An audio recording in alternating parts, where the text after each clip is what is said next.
What is up? And welcome to another episode of the TrepTECH podcast. I'm your co-host, Scott Doucette, and I am here with the hyped, the excited, the bubbling over with anticipation, Airial Renal. Airial, how you doing today? What is up, everybody? I am, like Scott said, I am so hyped. I mean, just the reactions we've been getting and everything for the podcast. I appreciate everybody. We appreciate everybody. But, I won't dwell on that too much. I'm hyped. Well, I mean, can we dwell on that for a minute? Because I just want to point out that you made a post real quick. I'm just going to jump on my social media here and go find it. But the first post you ever made about this show is sitting at 190 comments right now of people coming in and just putting in their input. And all you asked was like, what should we use for our artwork? Yeah. And you got the engagement that most people are dreaming of getting for their first, like their break-in debut. Hey guys, we have a podcast post. You did everything so perfect. Help us decide A, B, or C. Everyone puts in their opinion. And then the last thing you did was after 189 comments, you were like, oh, by the way, here's where you find the show. And I really, really love that. That is a masterfully done piece of marketing.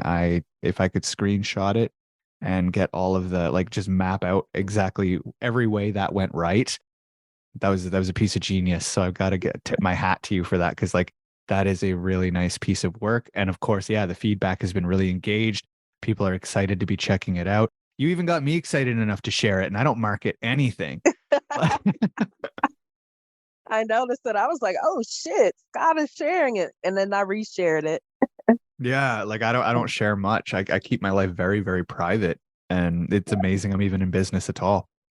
And that post has been so much fun. And then hearing the feedback, and I made sure to comment and get even more in-depth feedback from everybody. And I think that was the big thing. And just hearing how, just everything about it was perfect. And I kind of did it on a whim.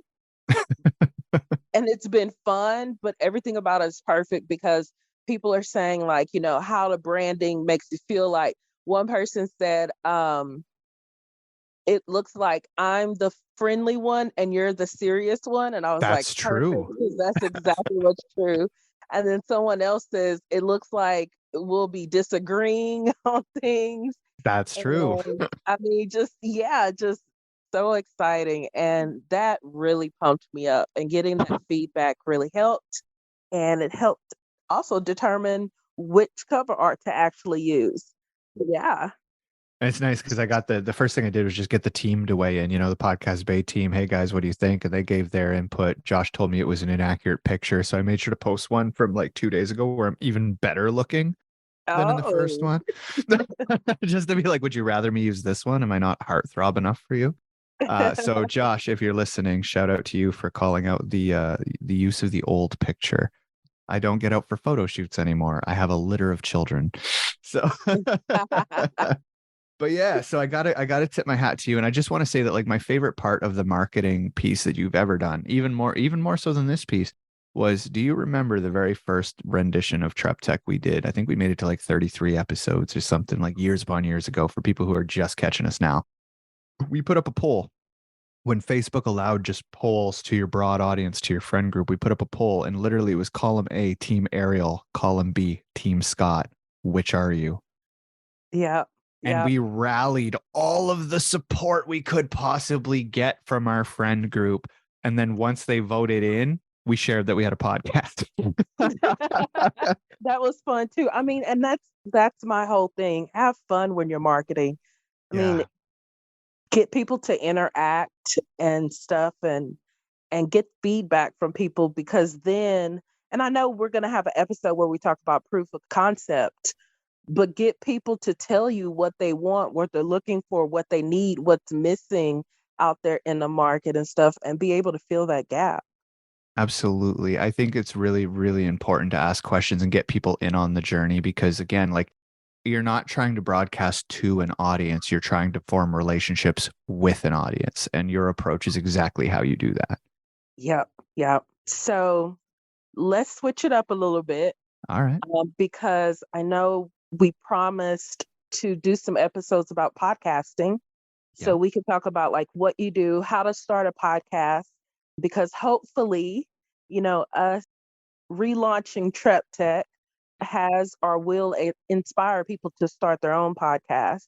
I hope so. And so I wanted to get your insight on how people can do that, how people do Sure. that, and then how they do it themselves.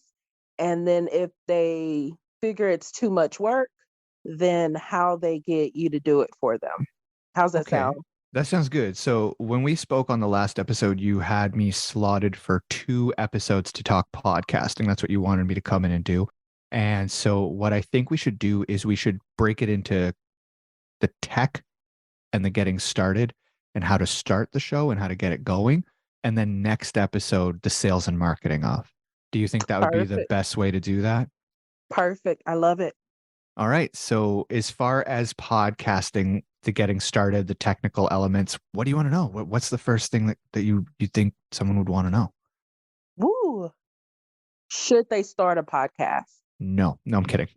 you, I know it's very vague, but usually that's the first question, like, should I start a podcast? I, And how do I start it? I okay. mean, Should I and how do I? Okay. So yeah. now, when Ariel, when you first started, were those questions that you had like at the forefront of your mind, like, should I even be doing a podcast right now, or were you dead set on like, no, a podcast is my vehicle. That's what I want. So actually, when I started, my first podcast was the Veteran Woman podcast. And in the back of my mind, one of the things I said, I don't care if it's just me and the person having the conversation, no one listens, I'm fine, because it helped me build relationships with other veterans and also business owners. What gave me the idea to do a podcast is one of the coaches I was following was talking about doing like a online summit, but back then that's when the audio recording was big versus video, and audio, because Yeah, audio yeah. comes with video. So I did an audio summit and I touched bases with a lot of people. And I was like, oh my God, I love interviewing. So that's when I said, just on a whim, I knew nothing about podcasts. I don't think I had ever listened to a podcast, but I was like, I want to do the Veteran Woman podcast. And from there, I realized how much podcasting works for me. I mean, I don't need to show my face. It reaches a different audience. It continues to nurture the audience that I do have, continue to build relationships, and also get feedback from people who listen in for, what they want to know. So that's kind of how I started.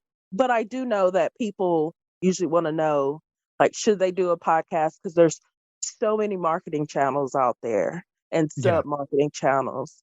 And Early on in my career, I got a lot of those people who are like, should I, shouldn't I? But I feel like I've established this brand enough to that when people come to me now, they know they want to do it. They know why it's the right reason to do it, and they just don't know how to do it. So I'm glad to know that that's still something people, because I'm disconnected from the early journey now. It's so weird. But yeah, like, because I was in it for so long, and now just you mentioning it, I'm like, wow, no one asks me that anymore. Should I start a podcast? Like, so, but yeah, like, who should is, I think, like you said, there's a lot of different avenues you can take. Some people, they're killing it just being an Instagram personality or just being a TikTok personality, short form content and a link to whatever it is.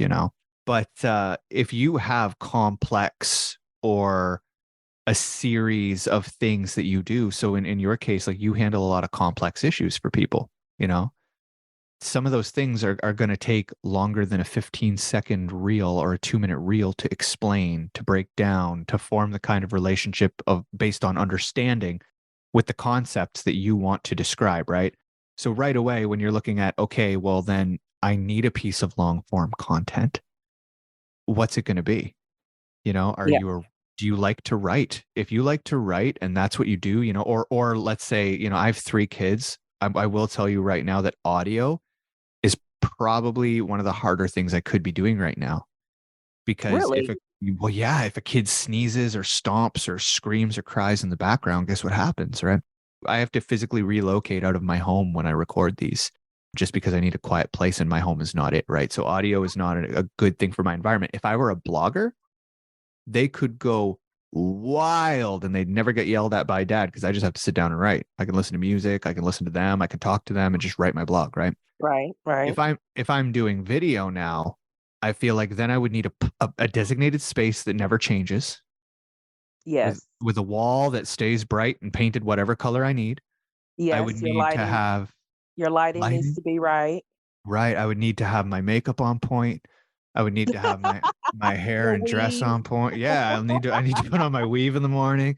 Like, and so like I have to kind of just ask, like, realistically speaking, the more you go up the scale, so like a blog is probably the hardest thing to market today. It really Uh, is. If you're just sending out the written word, it can be really difficult to stand apart and differentiate. But if your information's good and it's written in a witty or if it's written in a way that like someone's going to love it, easy to digest, breaks down complex concepts, or it has a sense of humor or whatever, people will flock lists to it. They'll share it.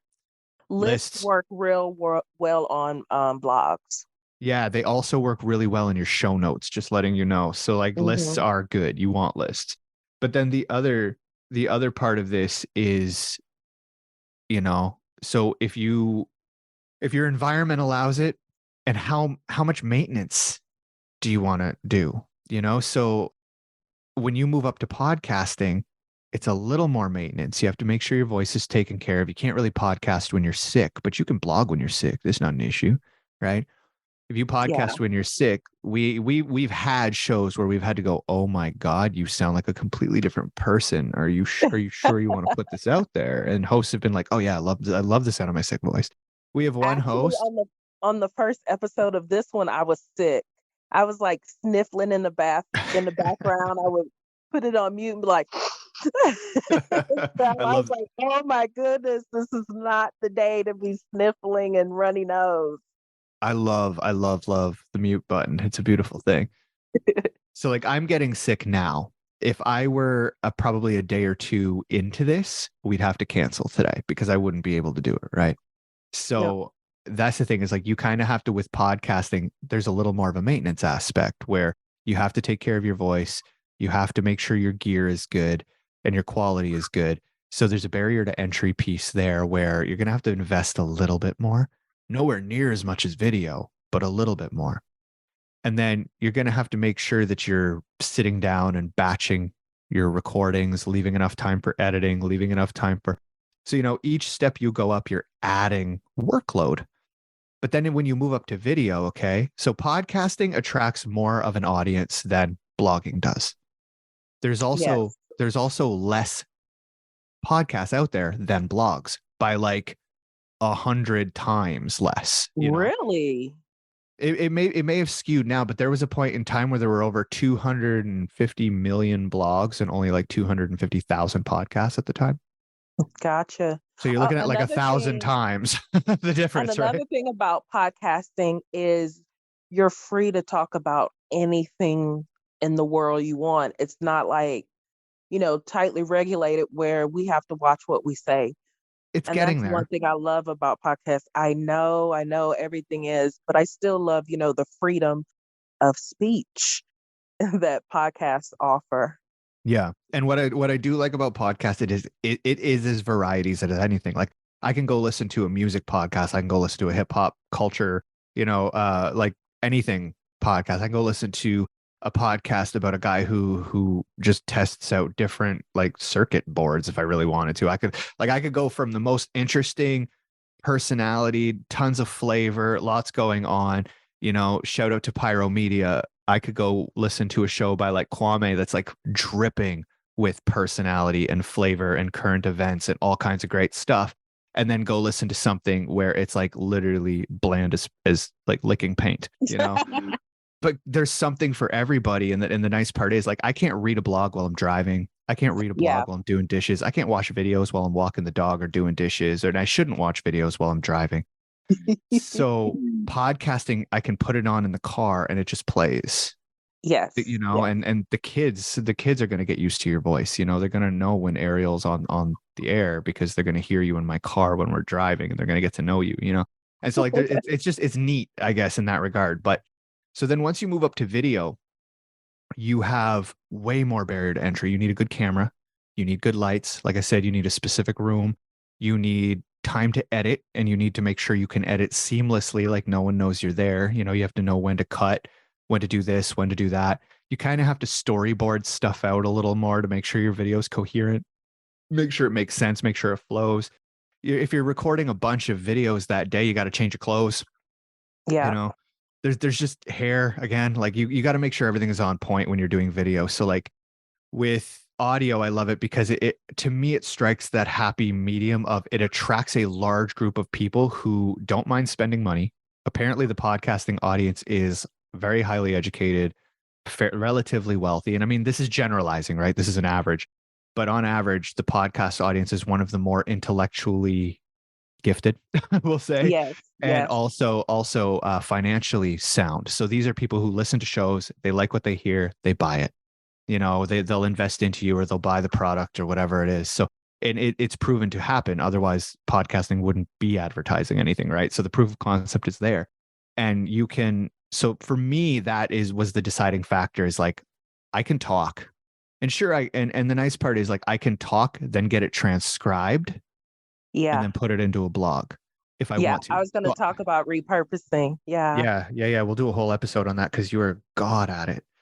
But yeah, so like for me, it just who should do it is someone who does not have either the investment capital or the desire to do video yet. You know, we've had clients who have wanted to start with video podcasts, realize just how much video podcast editors cost, and have Yeah. decided, you know what, I'm going to stick to audio first, prove the show, prove it does what it does, and then upgrade to video. And we've been like, absolutely, we'll be here for you, you know. So it can be a building block scenario. Like I have a streamer on my team who started with Twitch. That's where he started. And now that he has a community, he put his community on Discord. So now he's got Twitch and Discord, and that's where he is. Started throwing up some videos on YouTube, but it's just same content that he had on Twitch, right? Just repurposed, posted somewhere else. Hmm. But his community is still salivating. They want him. They want more of him, but they want his backstory. They want his life. They want his guest's life. They want to know more about the people he's gaming with. So he has started a podcast in support of that. Ah, nice. Right. So Nice. it can be something you build into your overall plan.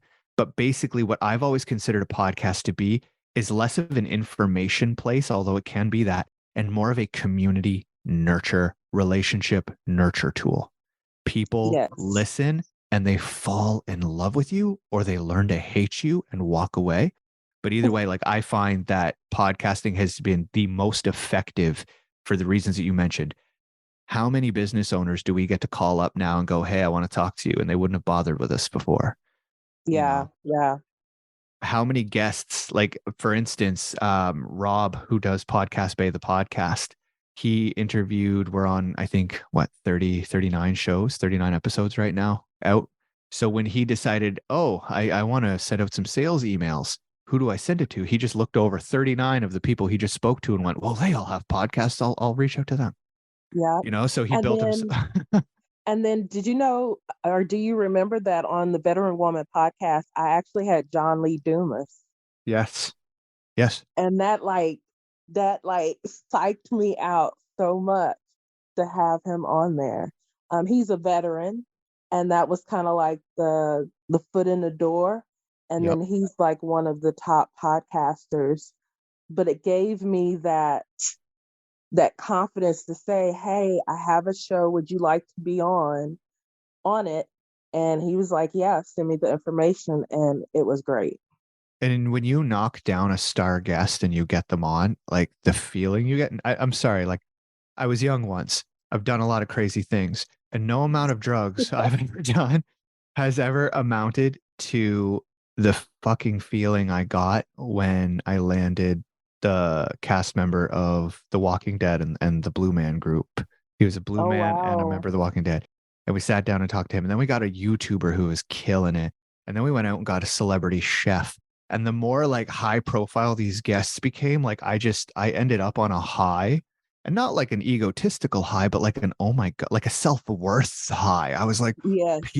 amazing people who have done amazing things actually want to sit down and talk to little old me, Yes, you but it know?" helps them with their marketing, it helps them with their reach, they reach a different audience, and it's like it's so easy to get people on podcasts, and then it Yeah. reciprocates, so you can go guest on other people's podcasts and grow your own audience and reach and everything. I mean, it's just wonderful. It is freaking wonderful and powerful if you know how to use it right. Yeah, absolutely. So who should start a podcast is anyone who wants to have a place where their community or their prospective buyers can come and hear the cadence of your voice. Like if you're a strong speaker, and especially if you're someone who's going to be getting on discovery calls, a podcast will aid you immensely because people will already know what they're getting before they come to you. The TrepTECH podcast is going to do so much, like in terms of when someone comes to me, they're already going to know what I like, what I dislike, how I view marketing, should they be talking to who about what. Like by the time I get on a discovery call, if someone's listened to the first 6 episodes of this show, they're going to know exactly who I am and what I provide. And so it beats around a lot of that having to build your trust in me on the discovery call. You've already got it. Now I just Yeah. have to keep it, right? Yeah. So yeah, if you have a discovery call consultation business, if you have an information business and you want to do something more than blogging, but you really don't want to get on video, a podcast is an absolute sweet spot. If you want to enter into a market that's not as dense, podcasting is still not as dense as YouTube and it's still not as dense as blogging. If you are a person who, or people who have great dynamic, like Ariel, you and I could write a blog together, but it wouldn't go off as well. No, it wouldn't. They And you couldn't and hear our personalities. They couldn't hear the difference and the that dynamic. Right. And you live too far away. And so until one of my kids moves out, I can't afford to come to you, every 2 months to sit down and record new video content, for a week or whatever. So like podcasting is the most effortless, lowest barrier to entry way for you and I to get as effective a product out as possible. Yeah. Yeah. And so you've talked about barrier of entry. So Yeah. what does that look like? What do you mean by barrier of entry? I know equipment, Yeah. concept. Can you talk Yeah. about that a little bit more? So the snags people get into, what I call barriers to entry, are obstacles that'll stop you. So number one is effort. The biggest barrier to entry that anyone hits is effort. This is going to take a lot of effort. I don't want to do it. Can't help you with that. The next one's fear. you know Fear. I'm afraid that it's not going to go over well. I'm afraid that no one's going to tune in. I'm afraid I don't like the sound of my own voice, so I'm afraid other people won't like me as a host. I don't know anything. I'm afraid I'm going to fail. So fear is another barrier to entry. Again, psychological. I can console you, I can reinforce that you're great, but at the end of the day I cannot help you, right? You have to get over that barrier to entry yourself. So Wow, I those didn't even think about those as barrier of entries, but that oh is so true. they're the first two, you know. Yeah, yeah. It's a Like, let lot me of look work or at I'm scared. yeah. Or I'm scared that it is a lot of work. Yeah, But that's where batching comes in. Cause trust right. me, I'm nervous every time, 10 a.m. rolls around and it's like on Thursdays and it's like, oh my gosh, it's time to record. What are we gonna talk about? What am I gonna say? Am I gonna fuck up something, And just am I gonna sound dumb, that kind of stuff. But I think you can get away with a lot, Yes. because you could just be you on a podcast. Yep. And so like with fear being the barrier to entry, like I said, I've coached people through it. Everyone hates the sound of their own voice. You're gonna flop with a small audience and then you're gonna get really good. And then when you get really good, your audience will start to gain. And wouldn't you want to flop with a tiny audience instead of a huge one? I would rather get out there and iron out all my kinks while 7 people are listening than when 7,000 people are listening or 7 million people are listening. That would be a bad time to get out there and try. Mhm. You still should, but me personally, being someone who really likes to fail in private, And I understand where people are coming from with that. It takes a lot of heart to get out there in public and really screw things up. I've done that too, so like it's a good medium to do that, but like rest assured your fears are not original. Everyone has been scared of the exact same thing you're scared of. There's a select few people who are really hard charging who are like, I don't care, I love the sound of my voice and everyone's going to love it too. They get awakened in a they get a rude awakening too when they get their first 7 listens, right? So like they get humbled. And so like I'm gonna tell you, your first year of podcasting is gonna humble you out, and it's gonna show you what your expectations should be. you know Yes. so that can rest the fear. And then effort, yeah, like you said, there's things we can do, batch recording. Airial has an entire business around making your life a lot more effortless. I have an entire business around making your podcast a lot more effortless, right? So like we come in and we handle the editing, the show notes, and that taking the effort off your plate is where our business comes in, because effort sucks, but we don't mind it. you know? Right. We're good at it.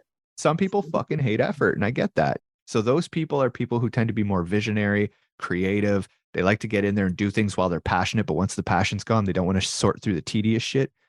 There's money to be made in the tedious shit, and we do. So we go out there and we help with the effort front. But if you don't have a show yet, there's nothing for me to do, right? I can't take the load off. So all I can tell you is I got you. So True. True. if you're not afraid and you're not worried about the effort, the next barrier to entry tends to be, well, what am I going to talk about? What is my Ah, show going to be about, right? And so again, a lot of people, what by the time they get to me, they've got it fleshed out. They know what they want to talk about. They want to do something. And one thing I've noticed is that not very many people are out there going like, I want to make a show that sucks, that no one likes, that riles people up, that makes people angry, that really puts the world in a worse place. Like no one says that, right? right. Right. So like do something that you love to talk about. Like I said, we have gamers, we have librarians, we have business people, we have sales, we have entertainment, we do shows for a lot of different people. And the only thing that's the same about all of these people is they love what they're talking about. They have fun when they turn on the mic, and they're helping the world in some way. Like we are positive propagandists at Podcast Bay. We put out a lot of really powerful message stuff that changes lives and makes people's lives better. And we love being that amplifier, right? So if you're putting out a good message that people can resonate with and you're having fun and you love to talk about it and know a lot about it, that's probably your wheelhouse. Because like there's literally a podcast out there devoted to horse and buggies. Yep. So don't worry about your niche. Don't worry about your niche. There's literally a podcast out there about horse and buggies. So like you can get out there, and as long as you know a lot and you love to talk about it, like that's your wheelhouse. There are definitely more competitive places. Like business is a really competitive chart to Right. be in, right? Right. And there's a lot of opportunity to give out the wrong information in a business show. So like you got to pay attention to like, do you know enough to be qualified here? Which could, again, it could just be a matter of like, I know the first few steps. That's my audience. The people who are on their first few steps, right? Right. So if you identify what you want to talk about, you'll quickly start to think about, okay, who's my audience going to be and all of that. You'll start asking those questions. Once you get past that conceptualization phase, that's when it goes, okay, I want to talk about, so let's say I'm Scott. I want to talk about music. I want to interview bands.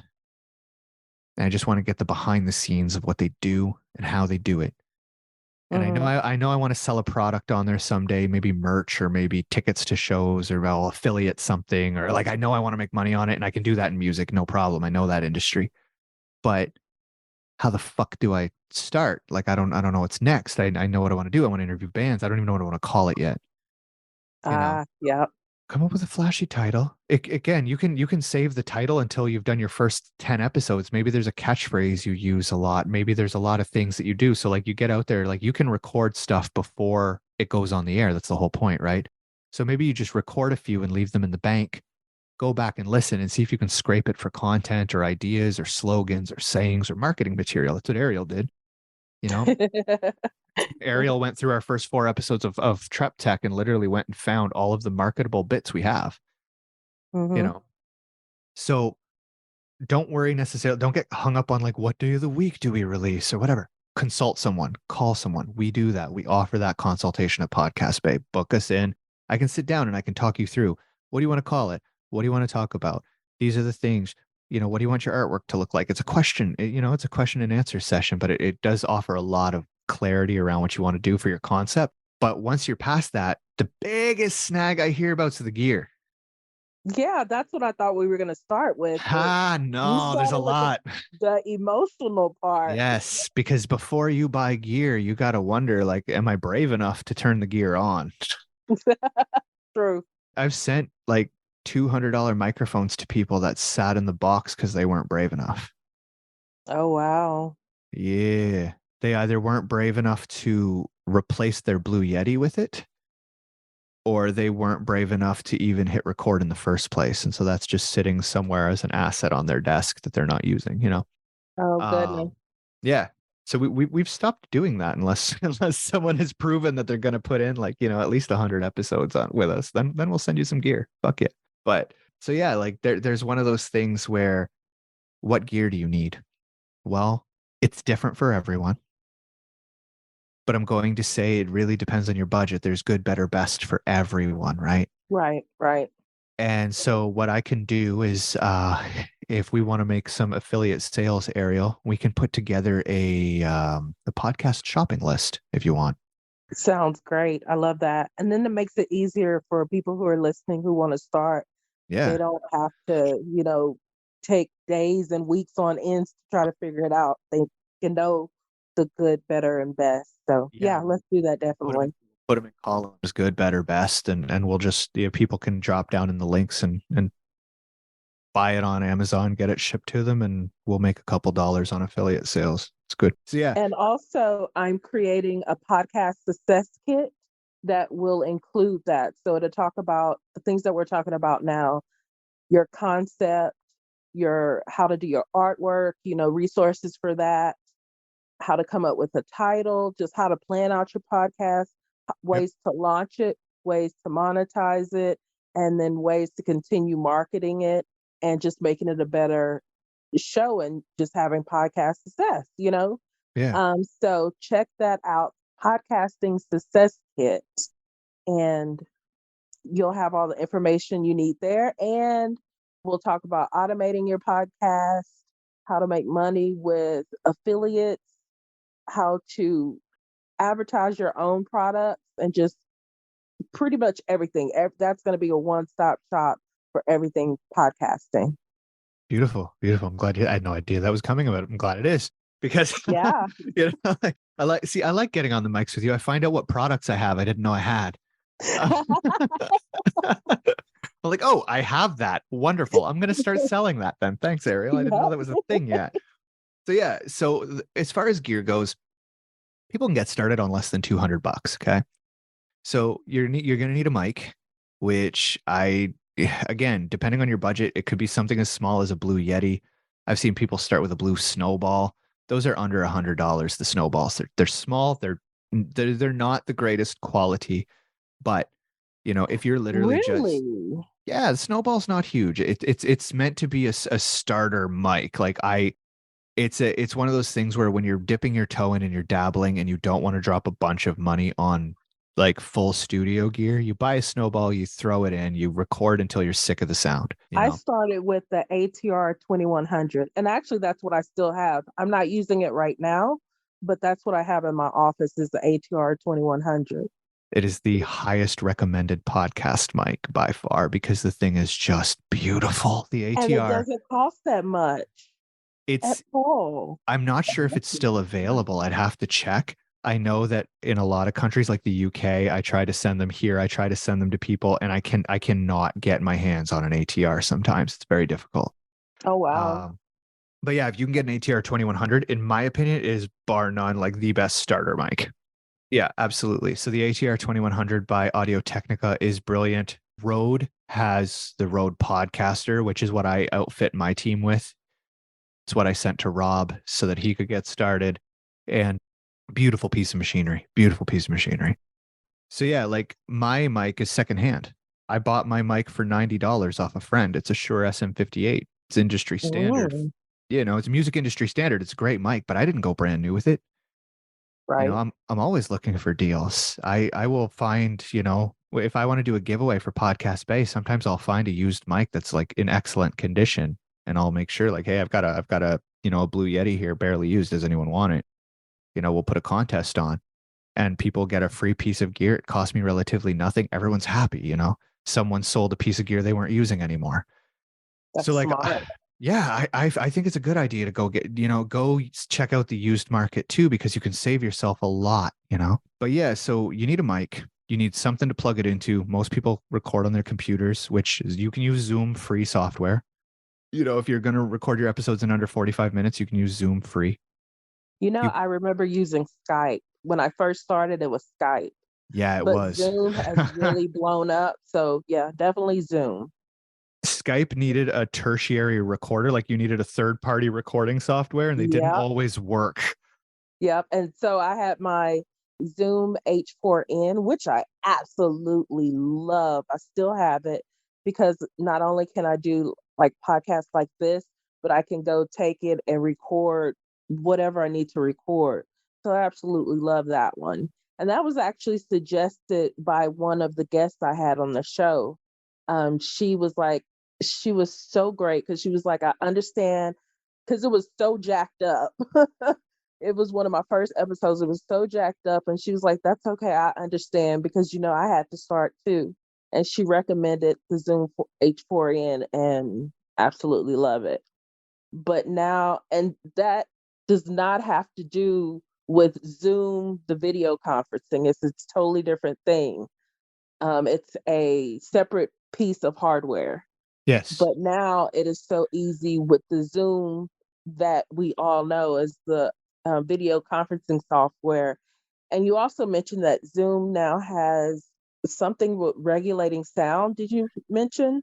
Yeah, Zoom has a built-in equalizer. So if you don't know a lot about equalization, which if you're gonna like really geek out on audio, I highly recommend like taking a course on equalization. But if you're the standard podcaster, you just want to show up, talk, hit stop, and be done with it until marketing time. That's what we've noticed about a lot of podcasters, that they want to be the personality. They don't necessarily want to be the sound engineer, the producer, the show notes writer, they don't want to wear every hat.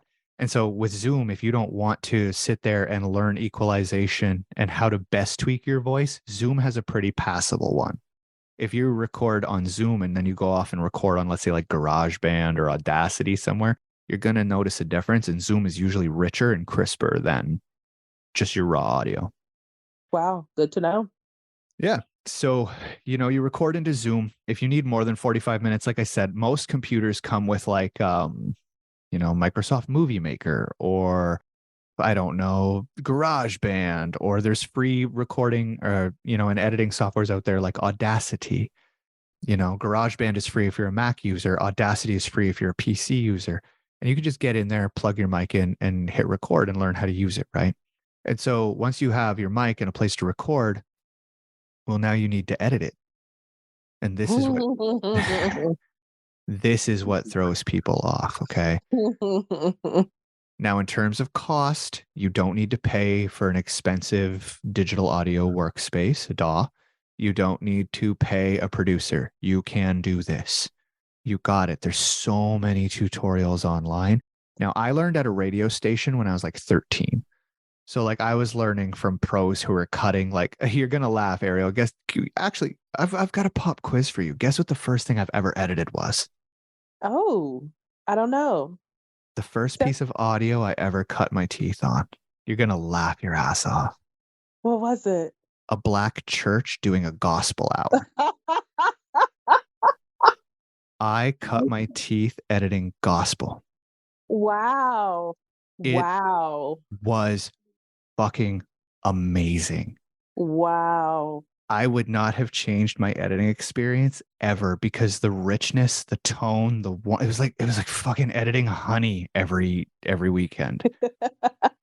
Oh my God. The pastor's voice, I cannot remember his name, and you think it would be burned into my head right now, but the pastor's voice was just the most captivating sound I had heard up to that point in my life. Like, Yeah, yeah. yeah. So like doing like literally cutting my teeth on gospel. So like I learned how to take out like stutters, because I don't know if you've ever listened to gospel, they can get pretty passionate. There could be a lot of stuttering, a lot of Wait a minute. repeat Wait a minute. words. Did you you're asking me if I've ever listened to gospel? The audience at large, I know you have. Oh, okay. I was like, are you serious? You practically are gospel. But yeah, no, like so there's a lot like people get really into it, you know, they can really, really deliver, but at the same time they're stuttering, they're tripping over their thoughts, you know, because they're passionate and they're just communicating. Right. And so don't even get me started on the music, my God. Yeah. So when you're kind of in that place, I'm sitting down like listening to the guy like just his way through it, you know, repeat the first letter. If there's a T coming up, he'll like all the way through that, and you're like, all right, let me just clean this up. You need to sound as smart as you are, you Yeah. know. But so I learned in a very professional setting, and I understand that not everyone gets that opportunity. But I have trained people literally by sending them to the next tutorial I think they should know. The next tutorial I Nice. think they should know. And just by doing that, like I have taught my guys how to noise gate through YouTube tutorials. I have taught my guys how to edit. I have taught my guys how to arrange and layer audio. I have taught my guys. And aside from them coming to my office or coming to me for like, usually I coach them the first 2 times, then I send them Mhm. tutorials. And then like I just had Jesse leave 2 nights ago. He was by and he spent the night. And what did we do? We stayed up and I coached him through some things. We found some things in my process that we were doing wrong and we didn't like. But aside from those touch ups, everything is tutorial based. So if my professional team is learning on YouTube tutorials, trust me when I say you can too. Okay. But that's a lot. It takes a lot of time. Yes, And, one of my favorite words, it's tedious because it I is. actually learned how to video edit when in my first duty station in the military. So we did the video editing and everything, and I loved it. I had fun. But now, with everything else that I have to do with business, it takes so much time. Oh yeah. Let me put it to you this way, just as a quick aside. Jesse is on the road traveling this week. He's not going to be home for 5 days. Okay. He's my editor. He's the guy I send every file to. Just in the time it's going to take me to give him the space to travel and do all the work for him, I am no longer able to make at least 10 hours minimum of sales calls, Yeah. right? 10 hours of But sales calls is a lot of so money. that's when you decide to do it yourself or go the done Right. for you route because you can do it yourself. Like Scott said, there Absolutely. are plenty of tutorials for everything out there and some pretty in-depth tutorials. Yeah. And you could that's a good way to get started too. That's But I it. Right. definitely So, recommend done for you services. oh yeah. And that's honestly speaking, that's where our bread and butter is. People get started, they get editing, and they're like, that took me 8 hours. I'm not doing that again. Yeah. Yeah. And I'll tell them right on the call, like the next time you do it, it's only going to take 4 though. Because I personally really love to be the anti-salesman. I'm like, you should go learn and do it yourself. And they're like, no. And that's when I know they're serious. When they're like, I don't want to, I don't want to cut down my time. I don't want to get better at this. I don't want to become a master editor. I want you to do it. And I'm like, all right, we'll do it. Because we Yep. already did that, right? Like that's what we do. But I love to turn people back on their heels and go, no, man, it's going to take you half the time and then half the time again, and then half the time again. So, like, if you can't afford, now I'm assuming the majority of our audience is in a place where they definitely can afford to hire a team member. But if you are that person who cannot, no sweat, bootstrap it, learn it. It's not impossible. Go out, get your tutorials. So now, again, I spoke about Audacity, I spoke about GarageBand. So go get tutorials on those things, shape up, learn. So you plug in your mic, you jump on Zoom, you hit record, you record your first episode, which is always good to be like an about me, or you can get right into a topic if you want to. People can learn about you as you go, but I love the about me's. Like our first 2 episodes was one about Airial, one about me. It builds trust really quickly and it allows Mhm. you to highlight things that you think are important. So that, you do that. Now you've got this audio file that if you hire someone, you drop in a Dropbox or Google Drive folder and they'll take care of the rest. Okay. So if you hire a producer like us, at this point, enter Podcast Bay. If you've hired us, we take that file and we give it back to you finished. Which is beautiful. Yeah. If you don't hire someone, the next thing you're going to need to go out and do is find an intro or an outro song or both. I tend to like the same song for intro and outro. Airial has a different one for each because Airial, again, flavor. Airial likes flavor. Airial likes spice. Airial likes to have different things and change it up. You leave here with like almost like basketball energy. You're so amped. You come in, it's like you're walking into a mob scene, you know? I love the intro music to this podcast, by the way. It suits my energy so well. I don't even have to put anything on when I come in. I'm just like, that's my energy. Yeah, yeah. So I love it. Being the first voice on this podcast, I feel like you would almost be too energetic for the intro, right? So go That out and makes find it. sense. You're the last voice. So like it comes in serious and stern, and I'm the first voice. And then you're the last voice going deuces. And the outro is like as big as you are, right? As far as your energy goes. Like it's perfect. It's people don't understand the level of maestro that goes on when you're producing a podcast if you're an absolute geek. You know, like I set out to make a masterpiece every day. And so that's fun for me. But for some people, it's an absolute ball ache. Yeah, yeah. So you go out, you find your intro and outro music, then you've got to cut it down, learn to fade it out and in so that it's not super long. I would recommend going no longer than 15 seconds on an intro if you're going to layer vocals over it. If you're Really? not, Because if I think the original TrepTECH was like it had vocals, but I think it was like a minute. the But it was first good. It was very it was good. excellent. It was excellent. And the thing is, it had vocals on it, but what yours did is it really proved your point. It had testimonials throughout it. Yeah. Airial is this, Airial is that. She's my queen. She's my accountability bulldog. She's excellence. You know, she's all these things. If I'm just tuning into your show and I have no idea who you are, I'm literally listening to everyone you've ever worked with sing your praise. That was a very well done intro. I will It say that. was. It Yes, was. absolutely. You know, if we end up with enough testimonials, we can do that again. The only reason we're not using it again is because the show's not all about you anymore. I know it's like, damn. I need an air horn here. I'm here too. But yeah, so you pick an intro, you pick an outro. If there's no vocals, I say 5-10 seconds max. It's just to let it's a bookend. It's to let people know that, you know, your show is starting, your show is finished. And then you're gonna want to go into again Audacity or GarageBand, your free software, and you're gonna want to layer it. Intro on one side, episode, outro on the other side, mix it down into an MP3, and then edit it until it sounds beautiful to you. Again, don't worry, there's tutorials, okay?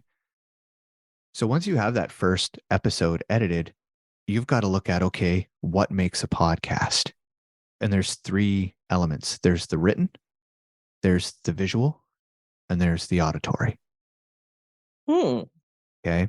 The written are things like your podcast description, your episode show notes, your keywords, your, you know, those types of things.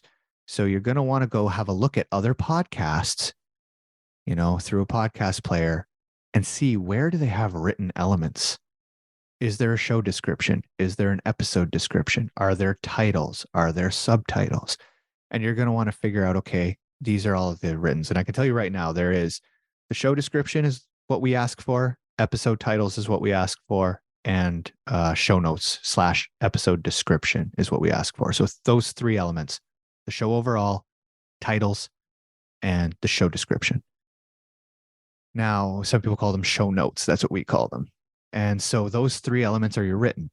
Once you got those squared away, and again, titles can be clever or they can be SEO optimized. Man, I'm so simple. I like 001 Airial Renal, 002 Scott Doucette, 003 Kay Fabella. You know, like it's like guest show, you know, whatever. Some people really like to get clever and make it clickbaity or whatever. It's up to you. That's preference at that point. Your show description, I say, is 6 to 12 sentences, keyword rich. Load your keywords in there. You know, TrepTECH podcast is all about entrepreneurship and technology. You host Airial Renal, Scott Doucette, business, life, work life, you know, whatever it is we want to talk about, integration, software, podcasting, sales, marketing. You know, we load all of that, but you have to weave it into a paragraph, something that reads. because bots are getting really smart and they're just picking out keyword stuffing and they don't like it and they nerf you for it. So, and then your episode description is your show notes. What's the episode about? Give me some bullet points, a little description, some bullet points, and some links if you have something you're selling, or if you mentioned a book, or if you have a website, or if your guest has a website, put those links in there for me too. So once you have those three written done, you're pretty much done your written. Okay. Your episode one title, your episode one description, and what the show description. What's it about? We'll move on to You the make visual. this sound so complicated. I'm over here like, There's a lot of wow, a lot goes into it. there's a lot of moving parts, right? People are just like, oh, I'm going to sit on the mic. And I'm like, no, you are creating content for the internet, which means it's multimedia. Don't be Yes. fooled. Don't be fooled. This is a big old multimedia project. The only piece of media you're not using is video. But Right? it's great. It is great. If you hone in on it, get a good, all those good elements and stuff that you're mentioning, the sound, the Yeah. descriptions, and the auditory, it's a great medium for content marketing and just marketing in general and reach and visibility. The best, in my opinion, is the best. That's why I work here. Like I wouldn't work on podcasting if I didn't think podcasting was the best vehicle on earth. Yeah. And I spend a lot of time evaluating what do I want to do with my life. And Mhm. I keep landing here. So obviously it's in my opinion worthwhile to pursue. And again, I support, I think we did the math. I support 14 mouths with this business.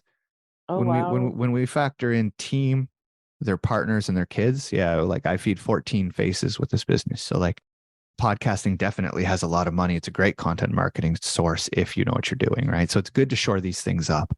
So after you get your written done and after you've gotten your audio done, which remember was intro, episode, outro, it's all there in one beautiful MP3 now, cleaned up. That leaves your visual. And at the very least, you're going to want a show graphic. You don't need episode graphics. You don't need wide graphics. They just pretty things up. They show up in different places. They look great. Airial's a completionist. If there's a box to check, she's going to fucking check it. Okay. But I haven't done that before. But this time I was like, you know what? I want to have fun with it. And boom. So I'm going to do episode graphics, the wide version, put it on YouTube, all kinds of stuff. We're Yeah. going to be everywhere. I hope you know that. If there's a side quest this time around, Airial's taking it. So with that, yeah, like if you have your audio, if you have your written, and you've got an episode graph or a show graphic, sorry, you're good to go. Now, the specifics of the show graphic, and again, Airial's going to have all of this written down for you in a kit, a podcast success kit. But your show graphics are 1400 by 1400 pixels minimum, 3000 by 3000 pixels maximum. Has to be a perfect square. So whatever number you use the first dimension has to be the second dimension too. A lot of people screw that up. Apple will not publish your stuff. Okay. So don't script the graphic. A lot of people just say, you know what, 3000 by 3000 or 2000 by 2000, let's do it. Go with that. Okay. RGB color. So no CMYKB, no, none of those fancy like screen print, no grayscale, no, RGB. Okay. Now, once you have those two things, it's pretty easy. No hate speech, no vulgarity, no inappropriate imagery. So don't go crazy trying to make a statement piece with your art, Let your Because Apple is the most stringent when it comes to submitting podcasts. So that's you want to go by their restrictions and requirements and stuff. Absolutely. And you know what? Make sure you own the rights or at least have permission to use the rights to your song because Spotify will get mad about that too if it's not pod safe. Yeah. So with that being said, like 3000 by 3000 RGB, nothing hateful on it. You're good to go. From there, you find a host platform. I use Libsyn. Some people like Blueberry. Some people like Podbean. Some people like Castos. Some people like Captivate.fm. There's a lot of Buzzsprout. Buzzsprout. There's a lot out there that you can use. You're not restricted. I use Libsyn because for me it's the simplest and it ticks all the boxes I need. And their support, they know me by now. Their support team is amazing. So I don't really wait or worry about much with them. They're really good at handling at least my stuff. The only thing I'll say is like as they age, they're not as pretty as some of the other platforms. Some of the other platforms are a lot prettier to look at, but the mechanics are still the same. They still do all the same nuts and bolts. So yeah, but you find the platform. Let's say you do sign up with Libsyn. You would log in and it's literally fill in the blank. What's your show called? What's your name? What's the show description? Where's your artwork? Is it weekly, bi-weekly, monthly, semi-monthly? What's the email to get in touch with you? Who's the author? Then you click over to your episode, upload audio, put in title, put in description, schedule it out, upload the artwork there if you have episode artwork like Airial had mentioned previously. Then you go over to your settings and you click the settings, and then they're going to be like, where do you want to be published? Spotify, Amazon, Apple. You just go down and Yeah. you select. Like, so it's very cut and dry. It's very easy. But once you have that hosting platform, that is where you upload your audio. That is where you upload your graphic you worked on. That's where you upload your descriptions and your show notes and all that stuff. And then you just hit publish and you're done. Oh, and you know what? And this is kind of like my part, my favorite part. This is where you can automate publishing it to Facebook, your website, and YouTube as well. And Libsyn offers that, which I love, and a bunch of other platforms. Yeah, well, that's it, right? And so the only other thing is like after that point, if there are any players you want to show up on that don't have a built-in, destination, because Libsyn builds in it's a lot of like just click add, and next thing you know, you're Mm-hmm. over on Spotify. But Apple doesn't have one of those, and there's a couple places like Google that doesn't have one of those. Just Google it, man. How do I submit my podcast to Apple? And they'll tell you, copy this link, paste it here. Done. Right now we're struggling with Apple because they added two-factor authentication, and if you don't have an Apple device, it turns out it can be a bit of a pain.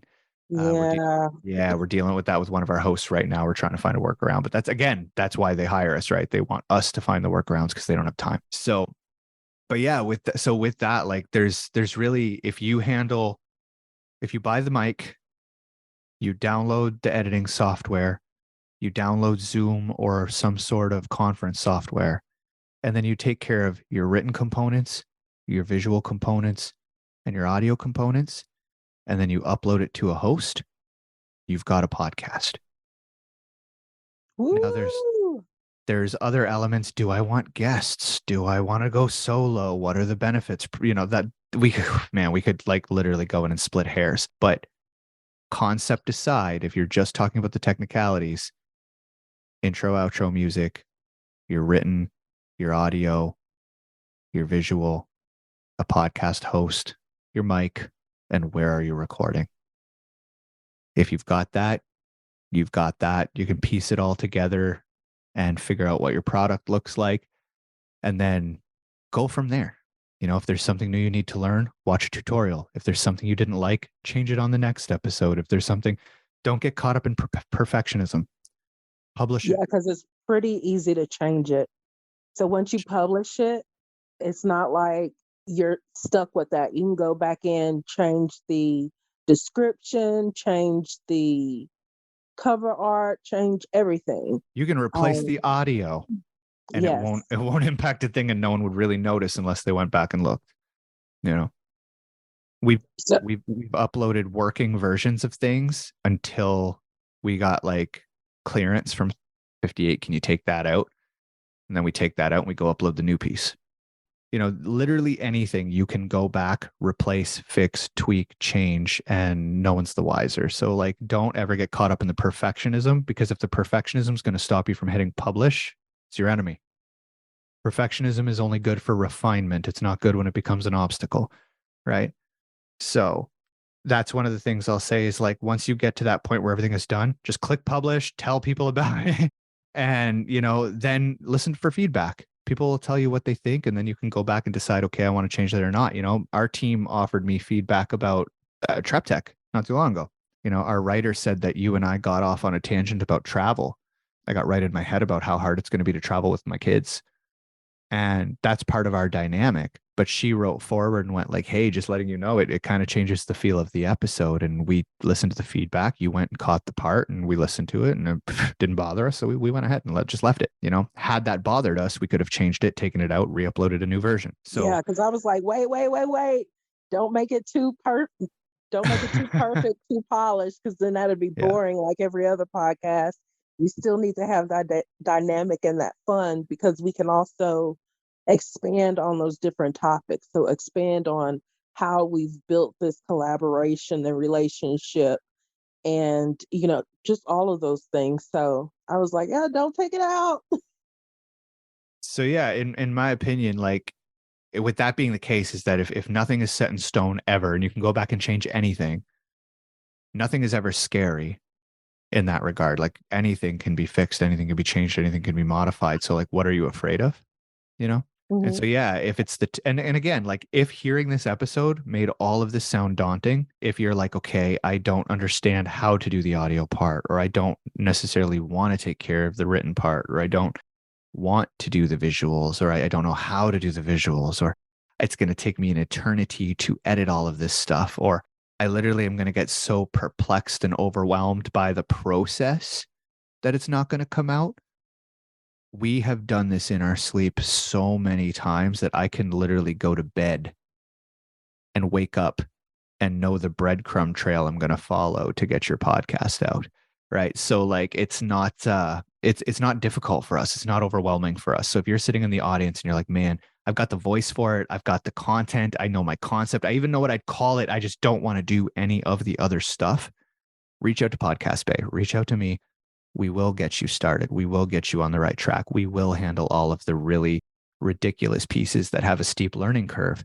Because ideally, I'd rather see you get your show out, generating revenue and building an audience as quickly as possible instead of watching you spend another year aching over the workload and aching over the tech and aching over the barriers to entry and not getting started again in 2023, just like 2022, just like 2021. So, like, if you're someone who's been on the fence for a while, but you are hung up, get in contact with us, tell us what your budget is, and we will work out something that makes sense for our workload and your budget so that you can start getting your content out to your audience. Yes. Yes, definitely. Do it. Just do it. And I think as far as building out a podcast goes, I think that's basically it. Your audio, your visual, your written, a place to put it, aka your host, a place to record it, so your conferencing software, a place to edit it, so Audacity or GarageBand if you're looking for free, and your gear, your mic. And I'll have all of this in checklists in the podcasting success kit. Beautiful. So, So if you are someone who does not need your hand held and you're someone who can just look at a list, pick it up, go step by step and do it yourself and complete it yourself, definitely pick up this kit because it's going to have everything you need to go from point A to point B, do it yourself. But if you're someone who kind of needs the little extra done for you because you understand that editing is part of the process, but you don't want to do it, go the done for you route. Reach out to Airial. She will get you hooked up. and so next episode, we're going to talk about marketing your podcast, what to do once you get it published, how to get it out there, how to continue to build an audience and get that feedback, build that rapport. So make sure to check out the next episode of TrepTECH Podcast, of course, and all the other ones. Any last words, Scott? Mostly just have fun. If you are turning on the mic and you are treating it like a chore or treating it like an insurmountable task, it's going to come across. So make sure that when you turn the mic on, you have all of those fears worked out and you're a little nervous because it's your first time on the mic, but you've got your script in front of you or you've got your points that you want to talk about, your speaking points, and just have fun with it. Because the more fun you have on the show, the more your audience is going to hear you having fun and the more people you're going to attract. And there you have it. So see you all, or well, I'll just say see you all on the next episode of TrepTECH Podcast. Like I said, we're talking about marketing. If you have any questions, let us know. Fill out the feedback form. Let us know what questions you have so we can make sure to, actually answer it when we're on air. And thanks for listening. Deuces.